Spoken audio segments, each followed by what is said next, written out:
And when you believe that human beings are innately evil, then if things aren't going as we would like, what's the corrective process? The corrective process is penitence, you see.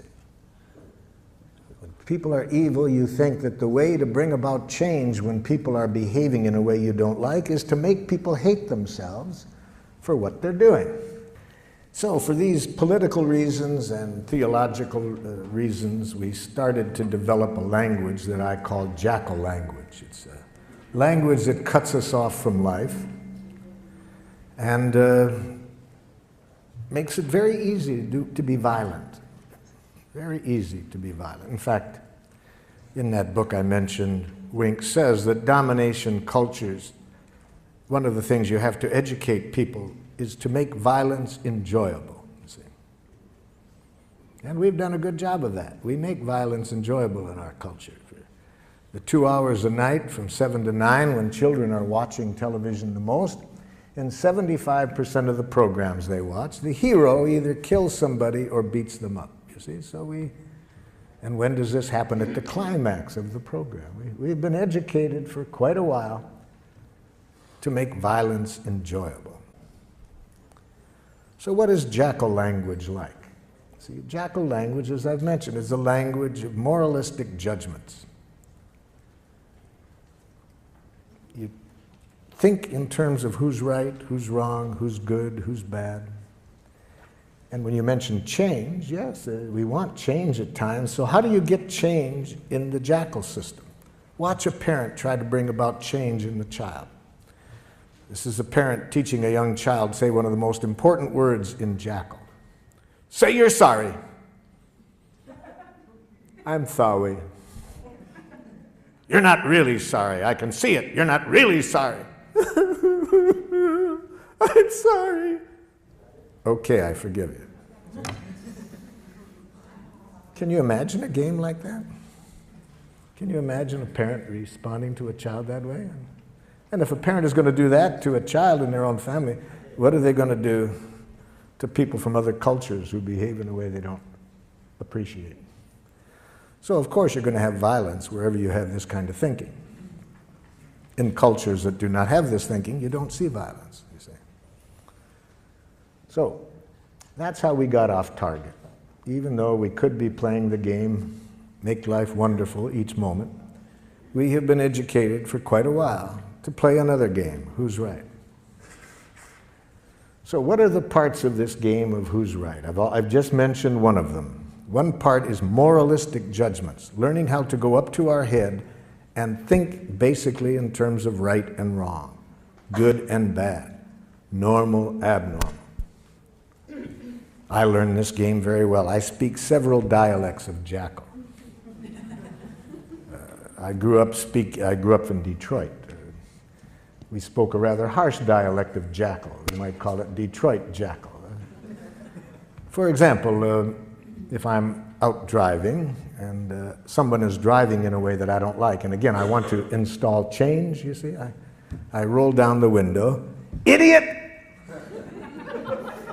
Now, theoretically, the person is supposed to repent. I confess I was wrong, sir. I will change the error of my ways. It's a great theory. It didn't work. I've tried it more than once. It doesn't work. So I thought maybe it was that particular dialect of jackal. So I decided to get the more cultured use of jackal. So I went to the university and got a doctor's degree in professional jackal. Now when somebody's driving in a way I don't like, I roll down the window. Psychopath! Still doesn't work. You see. There's another part of this language of jackal. Amtssprache. Amtssprache. That's very important. You see, a language that denies choice. Denies responsibility for our actions. I use the word Amtssprache for this part, having read an interview with the Nazi war criminal Adolf Eichmann at his trial for war crimes in Jerusalem. Eichmann was asked, was it hard to send tens of thousands of people to their death? And Eichmann answered candidly, he said, to tell you the truth, it was easy. Our language made it easy. That answer shocked his interviewer. And his interviewer said, what language? Eichmann said, in fact, my fellow Nazi officers and I, we had our own name for our language. We called it Amtssprache. Amt in German means office, and Sprache, language. I'd call that bureaucratic language. He was asked for some examples. Eichmann said, it's a language in which you deny responsibility for your actions. So if somebody asks you why you did it, you say, I had to. Then you don't feel so bad if you have to do it, you see. You're not responsible. But why did you have to, Jack? Superior's orders. Company policy. They made me do it.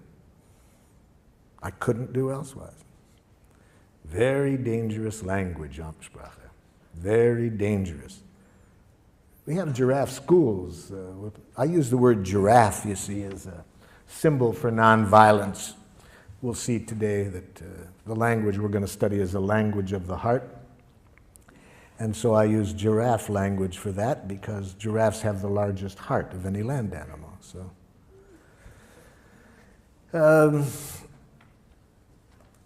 giraffe requires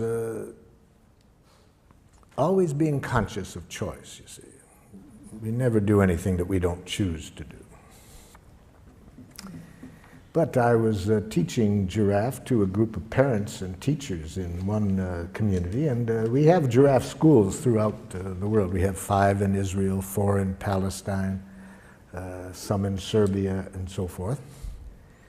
And in giraffe schools, of course, we want to make sure that certainly that the teachers and parents never use Amtssprache.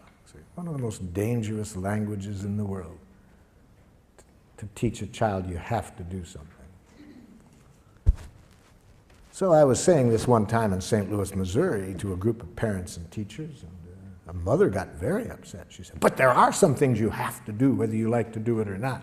It's our job as parents to teach our children what they have to do. I mean, there's things I do every day that I hate to do, but there just are some things you have to do. Well, I said, could you give me an example? She said, well, easy, there's so many, let me think. Okay, like when I leave here tonight, I have to go home and cook. I hate to cook. I hate it with a passion, but I've done it every day for 20 years. Even when I've been sick. Well, I said, I'll be very happy today to show you another way of thinking, another language that I hope would open up happier possibilities for you. Well, I'm pleased to report she was a rapid giraffe student. She went home that very evening and announced to her family that she no longer wanted to cook. I got some feedback from her family. The feedback came 2 weeks later when I swung through that city again and was doing an evening workshop. And who shows up? Her 2 older sons. She had 4 sons. They came up at the beginning to introduce themselves. And I said, hey, I'm glad you guys came up here. I've been very curious what's going on in your family. Your mother's been calling me regularly, telling me about all the changes she made in her life since the training. And like, what happened that first night when she came home and announced that she no longer wanted to cook? The oldest son said to me, Marshall, I said to myself, thank God.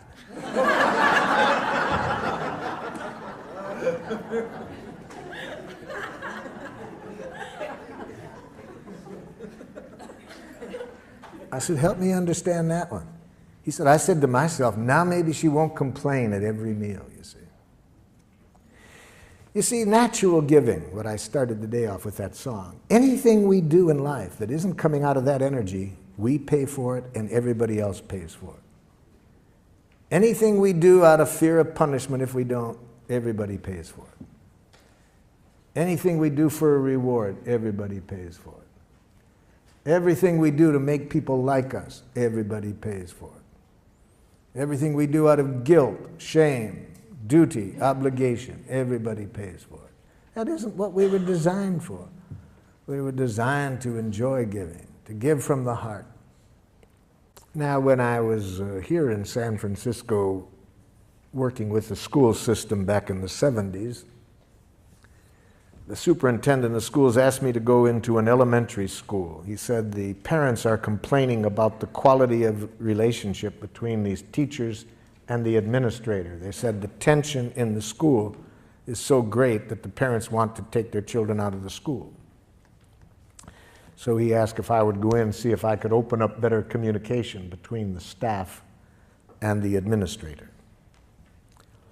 The plan was I would meet first with the teachers and then get the teachers and the administrator together. So in my meeting with the teachers, I started with the question that I just asked you. I said to the teachers, can you tell me one thing that the administrator does that makes it hard for you to work with him? I was asking for an observation, a concrete behavior. What is one thing he does? The first teacher to respond said this: he has a big mouth.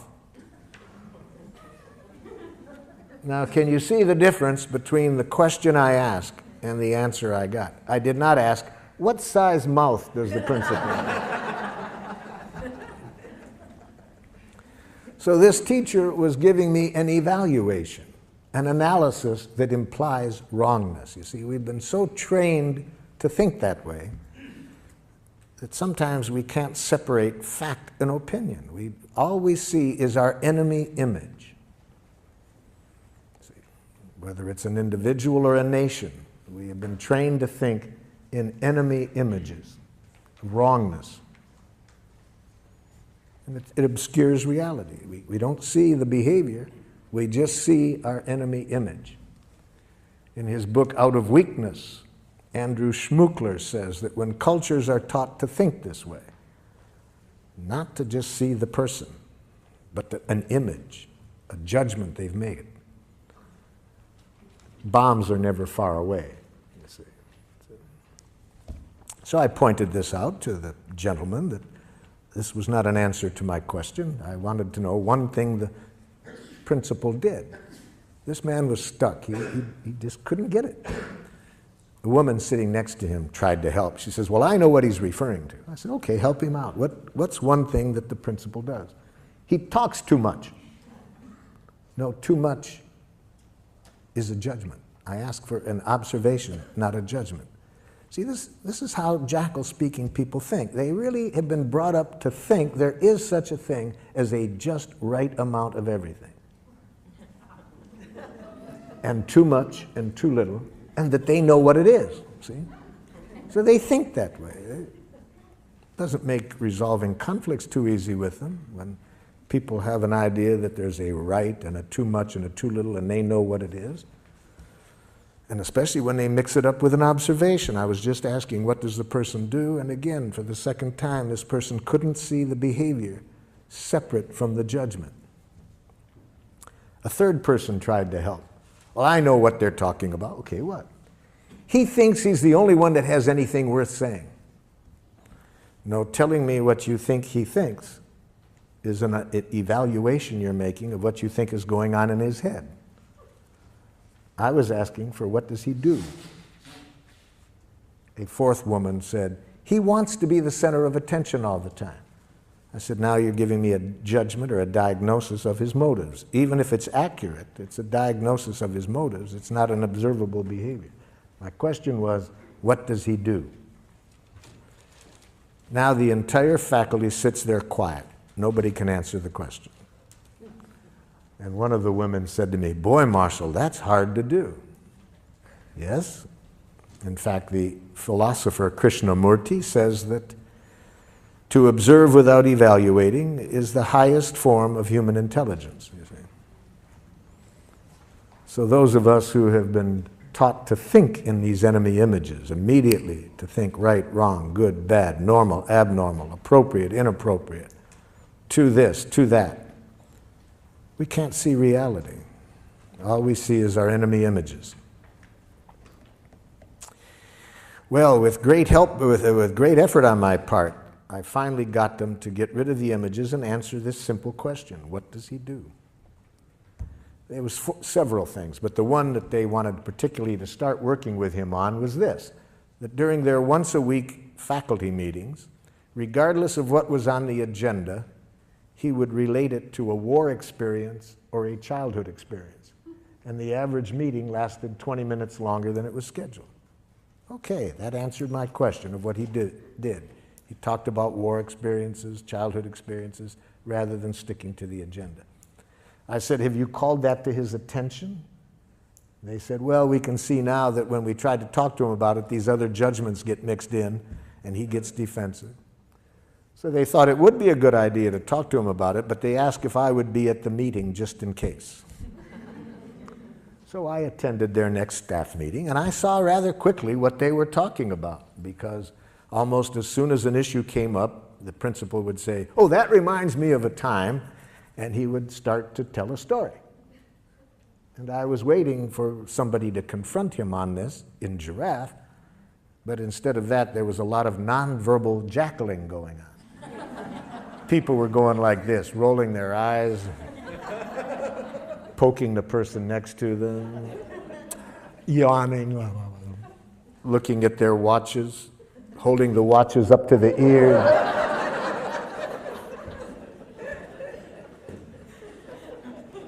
And I watched this scenario going on for a while, and I said, excuse me, but isn't somebody going to say something? Now there's a silence, and the man who spoke up in our first meeting, I could just see him getting his courage up, and he looks at the principal and says, Ed, you have a big mouth.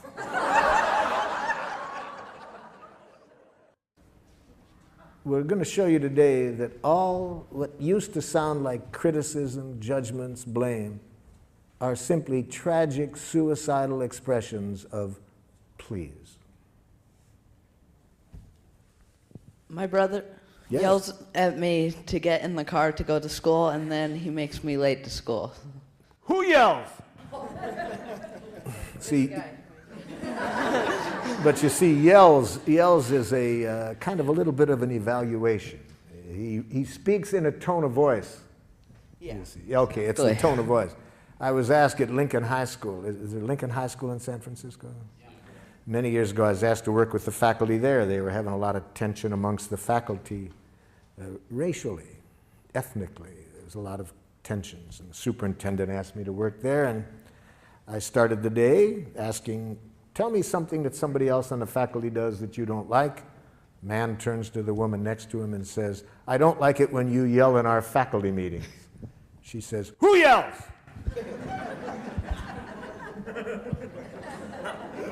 Now, she was from a different culture than this man.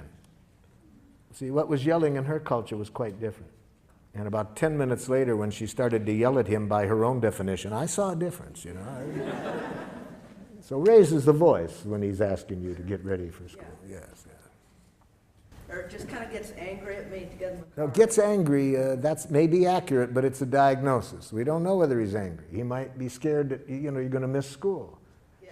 It might sound to you like angry. Maybe it is, maybe it isn't. But raises the voice, has smoke coming out of his ears. That you can see, you see. That's observable. A student in my class incessantly talks loud, won't stay seated, or keep his hands to himself. I hear about 3 judgments in there. Let's go over it slowly, because I hear 3 diagnoses. Say it again, so we'll hear the 3 diagnoses. Incessantly talks loud. Loud is your interpretation. Louder than you would like. If you want to say it, put it that way. Louder than I would like. Won't stay seated. Won't is a diagnosis. Doesn't stay in his seat after I've told him to. He might in the future. We don't know whether he will or not. So that's a diagnosis. Doesn't at the moment. Doesn't when I ask him to stay in his seat. And does not keep his hands to himself. And does not keep his hands to himself. Mm-hmm. Okay. Since coming to the introductory presentation on Tuesday night, I've been very aware of hearing evaluations. Yes. In myself and especially in other people. And so I started to wonder, you know, are all of those violent communications, or would there be a way that some of those are, according to this model, nonviolent? I would say that any evaluation of others that implies wrongness is a tragic expression of an unmet need. Tragic in the sense, for two reasons. First, it decreases the likelihood that we will get what we want. Even if we don't say it out loud, even if we think it, if we are even thinking that what somebody else does is wrong, it decreases the likelihood that we will get what we want. And second, it increases the likelihood of violence. So what could be more tragic than that, than expressing ourselves in a way that gets in the way of our getting what we want and increases violence? So anything that we want to say that implies wrongness on the part of the other person, I'm suggesting, is a tragic, suicidal expression of an unmet need. Say the need. Learn a need consciousness, which is what we're going to get to now, you see. That's how we evaluate in nonviolent communication. We evaluate from the heart. We make judgments, but we make need-serving judgments. We judge whether what people are doing is meeting needs or not. We don't moralistically judge the person for what they did. We judge whether it's serving life or not, because needs are our direct connection with life. They're the life that's going, needs are the life seeking expression within us. So we evaluate with reference to that. And that requires two kinds of literacy, feelings and needs. So let's be sure that we are all speaking the same language when I use the term feelings and needs. Be careful of words that are more descriptions of other people, what you think they're doing to you, like intimidating you. So write down the following as not feeling words. Do not mistake these words as feelings. I feel misunderstood. I feel used. I feel manipulated. I feel judged. I feel criticized. I feel ignored. For example, aren't there times when you think somebody's ignoring you? Don't you feel relieved? And at other times, don't you feel angry? You see, so words like that really say very little about what's alive in you. They say much more about how you are interpreting the other person's behavior. And above all, never mistake the word rejected as a feeling. I feel rejected. No. That's not a feeling. That's a suicidal interpretation. We want to be sure that we do not use the feeling in a violent way, because feelings can either connect us at the heart or they can contribute to more division and violence. So we certainly do not want to ever express our feelings in this way. I feel as I do because you. Okay? We never want to express our feelings this way. You make me feel. Now that will be a hard habit to get away from, because in a jackal culture, feelings are very instrumental to using guilt as a way of manipulating people. See, the way to manipulate people is if you can convince them that they make you feel as you do, then they should feel guilty and change, you see. So it's another form of this violent game. So, for example, if you are a parent and you want to use feelings in a violent way rather than a connecting way, you would express it this way. It really hurts me when you don't clean up your room. Okay? Or, you make me angry when you say that.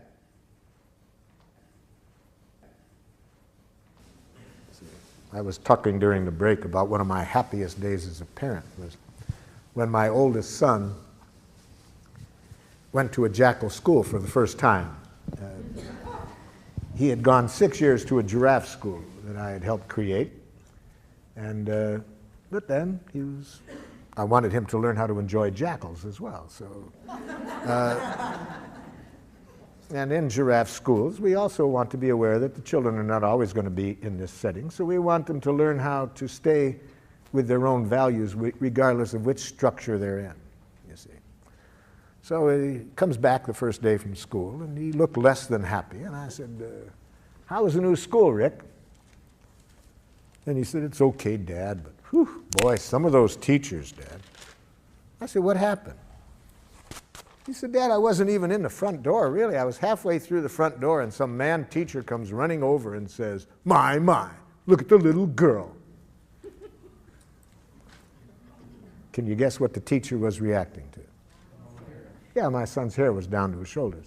See, in a jackal school, as we all know, authority knows what's right. See, there's a right way to wear your hair as a boy and a wrong way. A right way to do everything, and who knows? The teacher. And then what do you do if somebody doesn't do it? You use shame, guilt, and so forth. You use the word girl as though it's an insult. Welcome to Jackal Land. So I'm getting burned up, ready to go do a little bat therapy with the teacher. Forgetting all about my teachings. And I said to my son, how did you handle it? He said, I remember, Dad, that what you said, that when you're in that kind of environment, never give them the power to make you submit or rebel, you see. So one of the things we want to teach children very early, no matter what structure you're in, never lose track that you are free to choose what you do. Don't allow institutions to determine what you do. I said, hey man, that you remembered that, that's a big gift. I really love that you could remember that under those conditions. Then what'd you do? I put on my giraffe ears, Dad, tried to hear what he was feeling and needing. I said, you remembered to do that? What did you hear? Pretty obvious, Dad. Looked irritated, wanted me to cut my hair. Hey, wow, man, I'm really glad you could remember that. How did that leave you feeling? I said, Dad, I felt sad for the man. He was bald and seemed to have a problem about hair.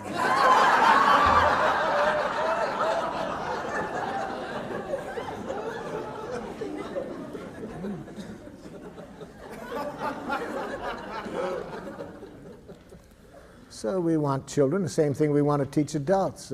Institutions can't make you do anything. Other people can't make you do anything.